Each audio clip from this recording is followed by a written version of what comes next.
നമ്മൾ ഭാരതത്തെ അമ്മയായി കണക്കാക്കുന്ന ആളുകളാണ് ഭാരത മാതാവ് എന്ന് വിശേഷിപ്പിക്കുന്നു. ഭാരത മാതാവിന് ജയിലിൽ നിൽക്കുമ്പോൾ ഉണ്ടാകുന്ന ആഹ്ലാദം വർഗീയമാണ്. അപ്പൊ മുസ്ലിങ്ങൾ എന്ത് ചെയ്യും, ക്രിസ്ത്യാനികൾ എന്ത് ചെയ്യും എന്നൊക്കെ പറഞ്ഞു. സംഭവിച്ചെന്താണ്? 370 നമ്മൾ എടുത്തു കളഞ്ഞു. ജമ്മുവിലെ ജനങ്ങൾക്ക് റേഷൻ കാർഡില്ല, ആധാർ കാർഡില്ല, ആശുപത്രിയില്ല, സ്കൂളില്ല.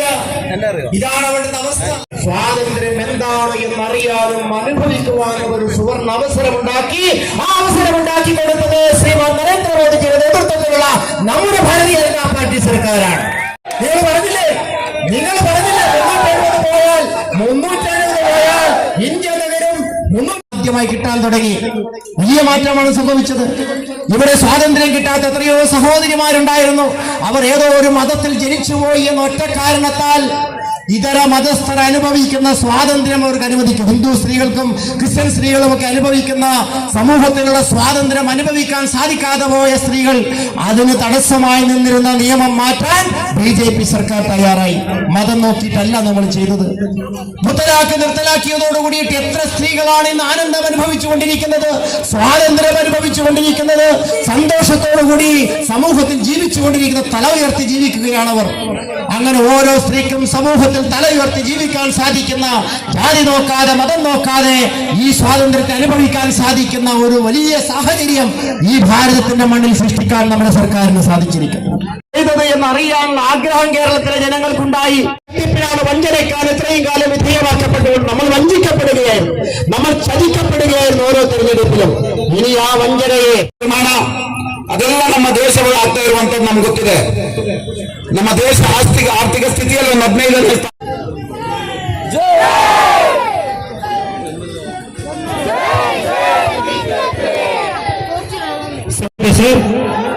ಸಂಸದರ ಕೇಂದ್ರ ಪೆಟ್ರೋಲಿಯಂ ಸಚಿವರು ಆಗಿರುವಂತಹ ಸುರೇಶ್ ಗೋಪಿ ಅವರು ಬರ್ತಾ ಇದ್ದಾರೆ. ಎಲ್ಲರಿಗೂ ಪರವಾಗಿ ಅವರಿಗೆ ಸ್ವಾಗತವನ್ನು ಕೋರ್ತಾ ಇದ್ದಾನೆ. ಸ್ವಾಗತಂ ಸುಸ್ವಾಗತಂ, ಸ್ವಾಗತಂ ಸುಸ್ವಾಗತಂ.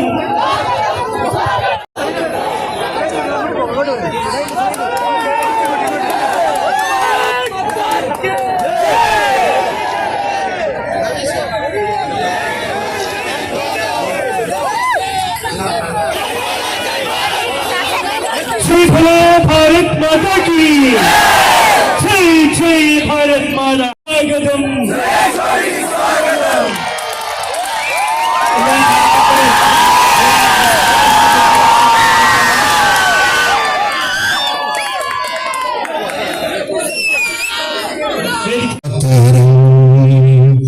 वंदे मातरम सुजलाम सुफलाम मलयज शीतलां सस्य श्यामलां मातरं वन्दे मातरं. शुभ्रज्योत्स्नां पुलकितयामिनीं पुल्लकुसुमित द्रुमदल शोभिनी.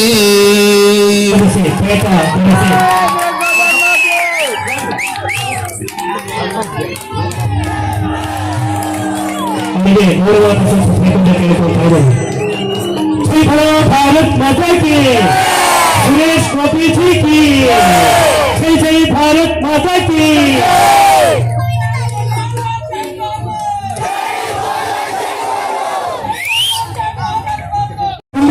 ಸ್ವಾಗತಿಸ್ತಾ ಇದ್ದೇನೆ. ಇವರಿಗೆ ಶಾಲು ಹೊರಿಸಿ ಅವರೆಯನ್ನು ನೀಡಿ ಗೌರವಿಸಬೇಕು ಅಂತ ಜನನಿ ಕಾರ್ಮಿಕ ಗ್ರಾಮ ಪಂಚಾಯತ್ ಅಧ್ಯಕ್ಷರಾದ ಜನನಿ ಅವರಿಗೆ ಕೇಳಿಕೊಳ್ತಾರೆ.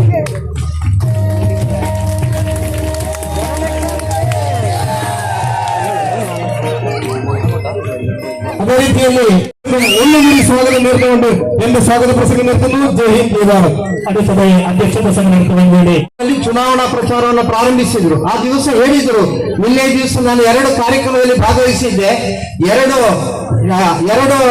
ಯಾವ ಅಭ್ಯರ್ಥಿಗಳಿದ್ದಾರೆ ಅವರ ಚುನಾವಣಾ ಕಚೇರಿಯನ್ನು ಉದ್ಘಾಟನೆ ಮಾಡಿದ್ದೇನೆ. ಆದರೆ ಪ್ರಚಾರವನ್ನು ಪ್ರಾರಂಭಿಸ್ತಾ ಇರುವುದು ಕಾಸರಗೋಡಿನಿಂದ. ಯಾಕೆಂದ್ರೆ ಭಾರತಕ್ಕೆ ಕಿರೀಟಪ್ರಾಯವಾಗಿರುವಂತದ್ದು ಕಾಶ್ಮೀರವಾಗಿದ್ರೆ ಕೇರಳಕ್ಕೆ ಕಿರೀಟವಾಗಿರುವಂತದ್ದು ಕಾಸರಗೋಡು ಎಂಬ ಮಾತನ್ನ ಹೇಳಿ.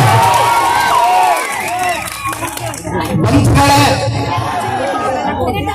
27 ನಕ್ಷತ್ರಗಳಿಗೆ ಕೂಡ ಕಿರೀಟಪ್ರಾಯವಾಗಿರುವಂತಹ ನಕ್ಷತ್ರ ಯಾವುದೆಂದರೆ ಅಶ್ವಿನಿ ನಕ್ಷತ್ರ, ಪ್ರಾರಂಭದ ನಕ್ಷತ್ರ ಅಶ್ವಿನಿ.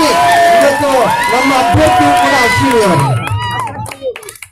ನಾವು ತಾಯಿ ಭಾರತಿಯನ್ನ ಪೂಜಿಸುವವರು.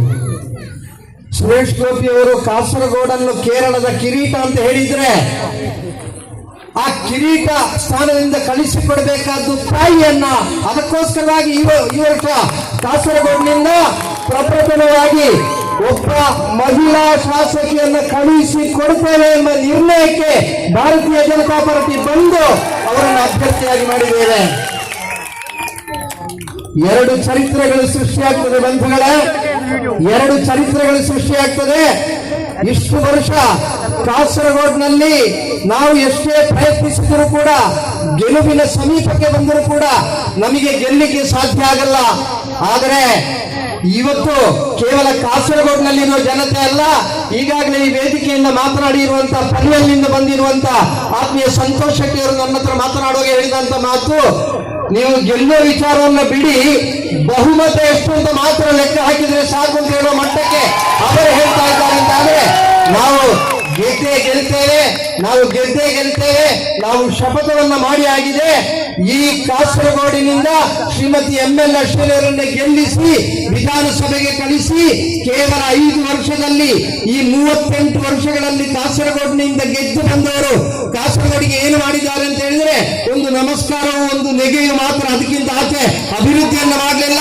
ಆದರೆ ಕೇವಲ 5 ವರ್ಷದಲ್ಲಿ ಶ್ರೀಮತಿ ಅಶ್ವಿನಿ ಅವರು ಕಾಸರಗೋಡಿನಲ್ಲಿ ಅಭಿವೃದ್ಧಿ ಏನೆಂಬುದನ್ನು ತೋರಿಸಿಕೊಟ್ಟು ಇನ್ನು ಯಾವ ಕಾಲಕ್ಕೂ ಕೂಡ ಕಾಸರಗೋಡು ವಿಧಾನಸಭಾ ಕ್ಷೇತ್ರ ಬಿಜೆಪಿಯ ಕೈ ತಪ್ಪದೆ ಇರುವ ರೀತಿಯಲ್ಲಿ ಇರುವಂತಹ ವ್ಯವಸ್ಥೆಯನ್ನ ಮಾಡಿಯೇ ಮಾಡ್ತೇವೆ ಎಂಬ ಪ್ರತಿಜ್ಞೆಯೊಂದಿಗೆ ನಾವು ಮುನ್ನಡೆಯಿಟ್ಟಿದ್ದೇವೆ.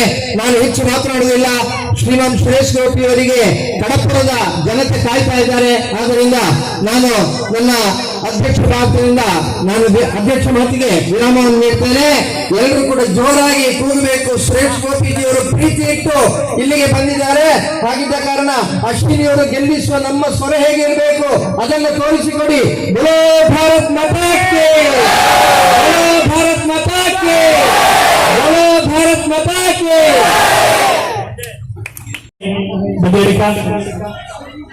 അതുപോലെ തന്നെ ബെള്ളൂർ പഞ്ചായത്ത് കമ്മിറ്റിക്ക് വേണ്ടി രവീന്ദ്രനാഥ് ഷെട്ടി, കുമ്പടാജ് BJP പഞ്ചായത്ത് കമ്മിറ്റിക്ക് വേണ്ടി ശശിധര തെക്കേമൂല, കാർലിക പഞ്ചായത്ത് കമ്മിറ്റിക്ക് വേണ്ടി ವಸಂತ ಶೆಟ್ಟಿ ಕಾರ್ಲೆ ಇವರು, ಕಾರ್ಲಿಕ ಪಂಚಾಯತ್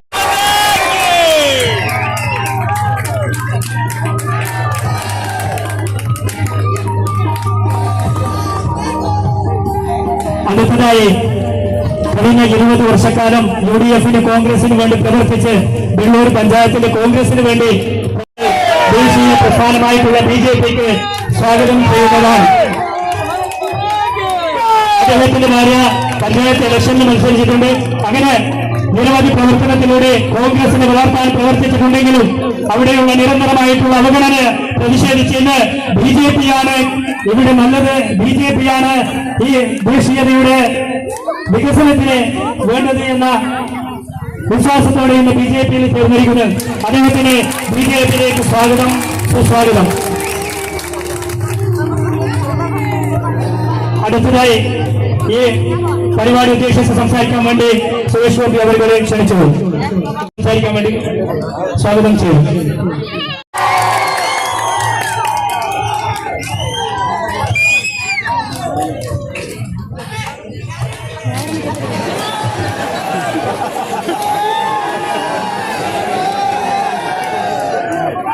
എല്ലാവർക്കും നമസ്കാരം.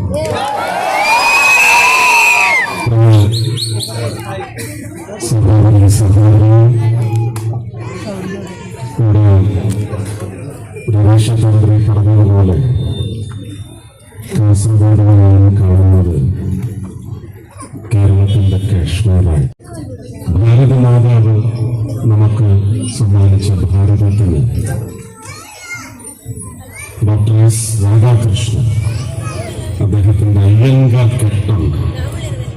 അതുപോലെയാണ് കാശ്മീരിന്റെ പൂർണ്ണ രൂപം, ഭൂമി രൂപം വഹിക്കുന്ന ഭാരതത്തിന്റെ തലപ്പാക്കെട്ടാണ്, തലപ്പാവാണ് കാശ്മീർ. കേരളത്തിലേക്ക് വരുമ്പോൾ നമുക്കത് ആ തലപ്പാവ് കാസർഗോഡാണ്. വളരെ വൈകാരികമായിട്ടാണ് ഞാൻ പറയുന്നത്. അതുകൊണ്ട് തന്നെ പല നല്ല കാര്യങ്ങൾ തുടക്കം കുറിക്കേണ്ടതും കാസർഗോഡ് നിന്ന് തന്നെ. ഭാരതീയ ജനതാ പാർട്ടിയെ സംബന്ധിച്ച് ഞാൻ മലയാളത്തിൽ സംസാരിക്കുന്നുണ്ട്, കുഴപ്പമില്ലല്ലോ. എനിക്ക് കന്നഡം പറഞ്ഞാൽ മനസ്സിലാവും, തെലുങ്ക് കുറച്ചുകൂടി മനസ്സിലാവും, തമിഴ് പിന്നെ ഞാൻ പറഞ്ഞാൽ നിങ്ങൾക്ക് മനസ്സിലാവില്ല. ഇത് അത്രയ്ക്ക് നന്നായിട്ട് തമിഴ് സംസാരിക്കുന്നതുകൊണ്ടാണ്.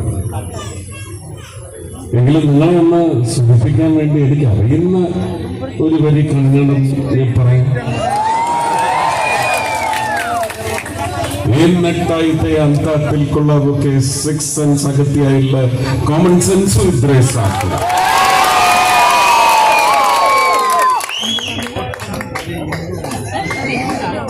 രവീഷ് തന്ത്രി സംസാരിച്ചപ്പോൾ എനിക്ക് ആ കന്നഡം മനസ്സിലായി. ഇപ്പൊ കന്നഡയാണ് അശ്വിനി സംസാരിച്ചത്. അതുകൊണ്ട് വലിയ കാര്യങ്ങൾ പറഞ്ഞത് എനിക്ക് മനസ്സിലായില്ല. ഞാൻ നേരത്തെ പറഞ്ഞു വന്നത് നല്ല കാര്യങ്ങളുടെ എല്ലാം തുടക്കം തലയിറഞ്ഞ് തുടങ്ങണം. തലമറന്ന് എണ്ണ തേക്കരുതെന്നും പറയും. ഒരു മാറ്റം കേരളത്തിൽ കുറിക്കപ്പെടുമ്പോൾ ആ മാറ്റം തുടങ്ങേണ്ടതും കാസർഗോഡ് എന്ന് തന്നെ ആവണമെന്ന് നിങ്ങൾ അഭിമാനപൂർവ്വം നിശ്ചയിച്ചാൽ അശ്വിനി കാസർഗോഡ് MLA എന്ന് പറയുന്ന പ്രഖ്യാപനം മെയ് 4-ാം തീയതി കേരളമാകെ മുടങ്ങിക്കേക്കും. അശ്വിനി മാത്രമല്ല, ഭാരതീയ ജനതാ പാർട്ടിയുടെ കേന്ദ്രഭരണത്തിൽ കഴിഞ്ഞ 11.25 വർഷം എന്തൊക്കെയാണ് ജനങ്ങളുടെ ജീവിതത്തിലേക്ക് വന്നു ചേരുന്ന വികസനത്തിന്റെ പേരിൽ വളരെ ന്യായമായ വികസനം, മണ്ണിനും മണ്ണിന്റെ എല്ലാ വിഭവങ്ങൾക്കും മര്യാദ കൽപ്പിച്ചുകൊണ്ട് അതിന്റെ ഘടനയിലൊന്നും വലിയ കോട്ടം തട്ടാത്ത രീതിയിലുള്ള ജനങ്ങളുടെ ജീവിതത്തിന് അത്യാവശ്യ ഘടകമായ നീക്കത്തിനുള്ള, മൂവ്മെന്റിനുള്ള, ഈസ് ഓഫ് മൂവ്മെന്റ്, മൊബിലിറ്റി. നമ്മളൊരു 7 വർഷം മുമ്പ് ഇതൊന്നും സ്വപ്നം പോലും കണ്ടിരുന്നില്ല. ഒരു നാഷണൽ ഹൈവേ, അത് എക്സ്പ്രസ് ഹൈവേ ആയിട്ട് ബോംബെക്കും മുംബൈക്കും പൂനെയ്ക്കും ഇടയ്ക്ക് വന്നപ്പോ നമ്മളൊക്കെ ഒരുപാട് കൊതിച്ചു. നടന്നില്ല. അത് ഏതാണ്ട് തമിഴ്നാട് വരെ വന്നപ്പോഴും നമ്മൾ ഒരുപാട് മോഹിച്ചു. നടന്നില്ല. ഒരു നരേന്ദ്രമോദി വേണ്ടി വന്നു, ഒരു നിതിൻ ഗഡ്കരി വേണ്ടി വന്നു എന്ന് കേരളം ആഗ്രഹിക്കുന്നതല്ല, കേരളം അർഹിക്കുന്ന ജനങ്ങളുടെ ജീവിതത്തിന്റെ ഗമനം കന്നഡയില് കറക്റ്റ് ഇല്ല, ആ ഗമനം നമ്മുടെ ജീവിതത്തിൽ നമ്മൾ എവിടെ എത്തണമെന്ന് ആഗ്രഹിക്കുന്നു, വളർച്ചയുടെ കാര്യത്തിൽ മൊബിലിറ്റി എന്ന് പറയുന്നത് പ്രധാനമാണ്. നമുക്കിന്ന് ഏറ്റവും കാഠിന്യമേറിയ യാത്രയുടെ കാലഘട്ടമാണ്. ഏതാണ്ട് 70% വന്ദേ ഭാരത് എന്ന് പറയുന്നത് നമുക്കൊരു പ്രതിവിധിയായി കൊണ്ടുവരുന്നതിനും ഇന്ത്യൻ റെയിൽവേയുടെ മുന്നേറ്റം, വളർച്ചയുടെ ലോകത്തെ കണ്ണഞ്ചിപ്പിക്കുന്ന തരത്തിലുള്ള റെയിൽവേയുടെ മുന്നേറ്റം, കർഷകരുടെ വിഷയമായാലും നാരീശക്തി, യുവാശക്തി, ഗരീബ് കല്യാൺ, അന്നദാത, ഈ 4 വേർട്ടിക്കൽസ് എല്ലാം വന്ന് ചേരുന്നത് എവിടെയാണ്? 2047 എന്ന് പറയുന്ന പൂർണ്ണ വികസിത് ഭാരത് എന്ന് പറയുന്ന സങ്കല്പ യാത്രയുടെ 4 വെർട്ടിക്കൽസ് ആണ് ശ്രീമാൻ നരേന്ദ്രമോദി ഭാരതത്തിന്റെ മക്കൾക്ക് സമ്മാനിച്ചിട്ടുള്ളത്. മാത്രമാണ് അത് പൂർണ്ണമായിട്ട് സാധ്യമാകുന്നത്. ഞാൻ അതുപോലും അപേക്ഷിക്കുന്നില്ല. മാറ്റത്തിന് എപ്പോഴും തുടക്കം കുറിക്കണം. തുടക്കം കുറിക്കുന്നത് നമ്മൾ അടിവേരിൽ നിന്നാണ്. ഇങ്ങനെ ഉറച്ചുപോയ ഒരു അധമ ഭരണ രാഷ്ട്രീയ സമ്പ്രദായത്തിന്റെ വേര് നമ്മൾ അറക്കണം. നമ്മളെന്ന് പറയുമ്പോൾ ഞാനും നിങ്ങളുമെല്ലാം ഒത്തുചേർന്ന് അതിന് നമുക്ക് രാഷ്ട്രീയ പ്രബുദ്ധത എന്ന് പറയുന്നതാണ് നമ്മുടെ നാശം കുറിച്ചതും ആ നാശമാണ് തുടർന്നുകൊണ്ടിരിക്കുന്നത്. നല്ല അന്വേഷണം വേണം. ഞാൻ ഈ വേളയിൽ നിന്ന് പറഞ്ഞ കാര്യങ്ങളെ സംബന്ധിച്ചും നിങ്ങളുടെ വഴിക്ക് അന്വേഷിക്കണം. ഞാൻ ഉന്നയിച്ച വിഷയം മാത്രമല്ല, മുമ്പെങ്ങുമില്ലാത്ത ഒരു അസാധാരണമായ മുഖം ഈ ഇലക്ഷനിലുണ്ട്. ഇതിൽ നിങ്ങൾക്ക് പുതിയ നിശ്ചയങ്ങളിലൂടെ ഒരു രാഷ്ട്രീയത്തിനും അടിമപ്പെടാതെ നിങ്ങൾക്ക് കൃത്യമായി ആരൊക്കെ നിയമസഭയിൽ ഉണ്ടെങ്കിൽ നമുക്ക് കേടുപാടില്ലാതെ പോകുമെന്ന് പറയുന്ന ചിന്തയെങ്കിലും നിങ്ങൾക്ക് ഇത്തവണ വേണം. ഞാനൊരു ഉദാഹരണം പറയാം. സ്വർണവും ചെമ്പും എന്നൊക്കെ പറഞ്ഞ് ഇവിടെ കിടന്ന് ഒരുപാട് പുലമ്പുന്നുണ്ട്. ഒറ്റ കാര്യമേ ചോദിക്കുന്നുള്ളൂ. ആ നിയമസഭയിൽ പ്രതിപക്ഷത്ത് ഒരാൾക്ക്, ഭരണപക്ഷത്ത് നല്ല ആൾക്കാരുണ്ട്, ഇല്ലാന്നൊന്നും ഞാൻ പറയുന്നില്ല, പക്ഷെ അവർക്കൊന്നും അങ്ങനെ ചോദിക്കാൻ ഒക്കത്തില്ല. മുന്നണി മര്യാദ എന്നതിന്റെ ആ എല്ലാ അംശങ്ങളും പാലിക്കുമ്പോൾ അത് ചോദിക്കാൻ ഒക്കത്തില്ല, അതിനെതിരെ ശബ്ദമുയർത്താൻ ഒക്കത്തില്ല. പക്ഷെ അവർക്ക് മൗനം ഭജിക്കാൻ പറ്റും. പക്ഷെ ആ മൗനം കൊണ്ട് നമുക്ക് ഗുണമുണ്ടാവില്ല. പ്രതിപക്ഷത്ത് ആരെങ്കിലും പറഞ്ഞോ ആ സ്വർണം ആദ്യം കൊണ്ടുവന്ന് വയ്ക്കാൻ? ഒന്ന് നിങ്ങൾ ചിന്തിക്കുക. 2-3 അവസരം നമുക്ക് കിട്ടി. 5 വർഷത്തേക്ക് കിട്ടി, പിന്നെ 1.5 വർഷത്തേക്ക് കിട്ടി 2 അവസരം, 2-3 അവസരം കിട്ടി. ആ മുഹൂർത്തമെങ്കിലും കൃത്യമായ അവസരമാണെന്ന് മനസ്സിലാക്കി കേരളം ശോഭാ സുരേന്ദ്രനെയും അയച്ച് ആ നിയമസഭയിൽ ഉണ്ടായിരുന്നെങ്കിൽ നിങ്ങളിങ്ങനെ അങ്ങോട്ടും ഇങ്ങോട്ടും വാസവൻ മന്ത്രിയുടെയും കടകംപള്ളി സുരേന്ദ്രൻ അവர்களுടെയും ഇപ്പുറത്തുനിന്ന് സോണിയാഗാന്ധിയുടെയും രാഹുൽ ഗാന്ധിയുടെയും പടമിട്ട് കളിക്കാതെ മര്യാദയ്ക്ക് ആ സ്വർണം കൊണ്ടുവന്ന് വെക്കടോ എന്ന് പറയാൻ ആരെങ്കിലും ഉണ്ടായോ?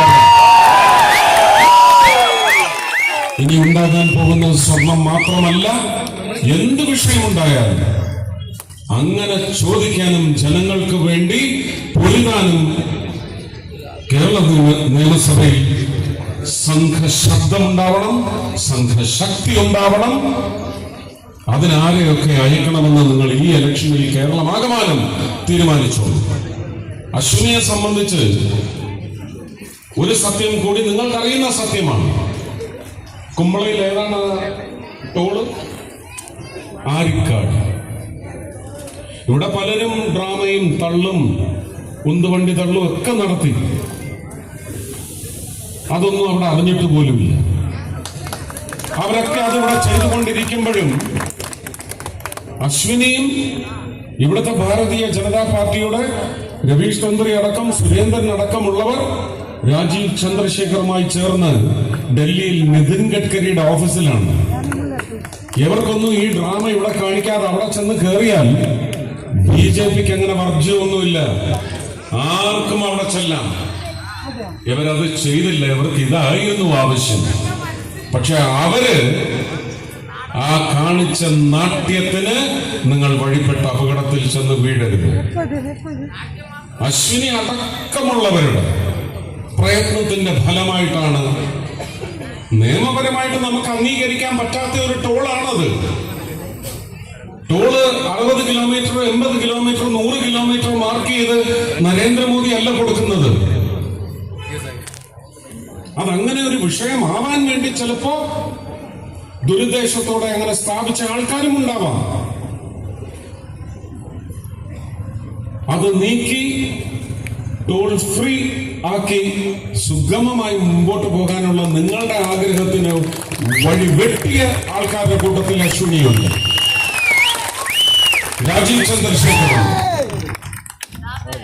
നിതിൻ ഗഡ്കരിയും ശ്രീ നരേന്ദ്രമോദിയും വിചാരിച്ചത് കൊണ്ട് നിങ്ങൾക്കത് അനുഗ്രഹമായി വന്ന് ഭവിച്ചുവെന്ന് മാത്രം നിങ്ങൾ മനസ്സിലാക്കിയാൽ മതി. അവിടെ നിങ്ങൾ അശ്വിനി എന്ന് പറയുന്ന ജനകീയ പ്രവർത്തകയെ മനസ്സിലാക്കിയാൽ മെയ് 4-ാം തീയതി അശ്വിനി MLA എന്ന് പറഞ്ഞവിടെ ബോർഡ്, നമുക്ക് ഈ ബോർഡെല്ലാം, വോട്ട് അഭ്യർത്ഥിക്കുന്ന ബോർഡെല്ലാം നമുക്ക് തിരുത്തി കുറിച്ചുകൊണ്ട് നമുക്കിവിടെ ആഘോഷം നടത്താം. ആ ആഘോഷത്തിലും ഈ തലപ്പ ഉൾക്കൊള്ളുന്ന പ്രദേശത്തേക്ക് ഞാൻ നിങ്ങളോടൊപ്പം ഉണ്ടാവും ആഘോഷിക്കാൻ. താമര ചിഹ്നം മറക്കണ്ട, ഹൃദയ വിരൽ കൊണ്ട് ചാർത്തും. ഏപ്രിൽ 9-ാം തീയതി കേരളമാകെ ഐശ്വര്യം വിരിയും, താമര വിരിയും. നന്ദി, നമസ്കാരം. അവരുടെ തെരഞ്ഞെടുപ്പ് പ്രചരണാർത്ഥം സംഘടിപ്പിച്ച യോഗത്തിന് ഔപചാരികമായി ഉദ്ഘാടനം ചെയ്ത കേന്ദ്ര പെട്രോളിയം ടൂറിസം സഹമന്ത്രി ശ്രീ സുരേഷ് ഗോപി അവർക്ക് നന്ദി അറിയിച്ചുകൊള്ളുന്നു. അതേപോലെ തന്നെ ഇന്നത്തെ യോഗത്തിന്റെ അധ്യക്ഷത വഹിച്ച ശ്രീ രവീഷ് ചന്ദ്ര കുണ്ടർ അവർക്കും നന്ദി അറിയിച്ചുകൊള്ളുന്നു.